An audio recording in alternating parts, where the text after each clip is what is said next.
har qanaqa erkakka silliq tana yoqadi. Bu fakt. O'zini sevadigan ayol o'ziga hech qachon ekonom qilmaydi. O'zini sevadigan ayol o'zini birinchi o'ringa o'zi uchun, o'zining ichki holati uchun birinchi o'ringa o'zini qo'yadi. O'zini his tuyg'usini, o'zini xohishlarini, o'zini qayerdir qadriyatini birinchi o'rinda qo'yadi. Ya'ni bu egoizm haqida emas, qizlar. Tanasiga nisbatan g'amxo'r bo'ladi.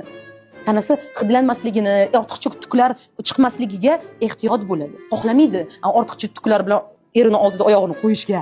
Yoqmaydi erkaklarga bu. Sizga aytmasligi mumkin eringiz, hech qachon sizga bu narsani gapirmasligi mumkin. Bir umr bu narsani chidashi mumkin, ya'ni tukli oyoqlaringizni.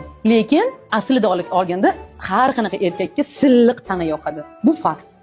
Ras shunaqami, nima qilish kerak? Demak, o'ziga qarab yurish kerak.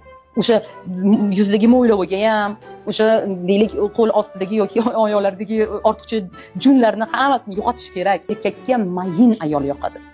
Mayingina. Tukli emas. Tushunasizmi? Junli, boshqa emas. Erkak ayolni his qilgisi keladi. Erkakka jun yarashadi. Qo'liga, oyog'iga, tanasiga hamma joyda jun ko'payib ketsa ham yarashadi unga. Uniki, chunki bu uning tabiatiga xos. Lekin ayolga yo'q. Siz bilan u eringiz bunaqa gapirishga haqqi yo'q. Nimaga unaqa gapiradi deb gapirsam, bu ozgina noadekvat bo'ladi. Siz o'zingiz shu narsaga ruxsat bergansiz. O'zingiz shunaqa bo'lib bergansiz. Erkak boshda bir marta yomon gapiradi, qaraydi, qana yedimi, yemaydimi? Yedi. Keyin ikkinchi marta ikki karra ko'proq qo'pollashadi. Keyin qaraydi, yedimi, yemadimi deydi. Yedi deydi. Keyin 3 karra qo'pollashadi va tabiiyki bora san deydi, ko'chadagi itga ham kerak emassan degan darajaga o'ziga ruxsat beradi shunday gapirishga.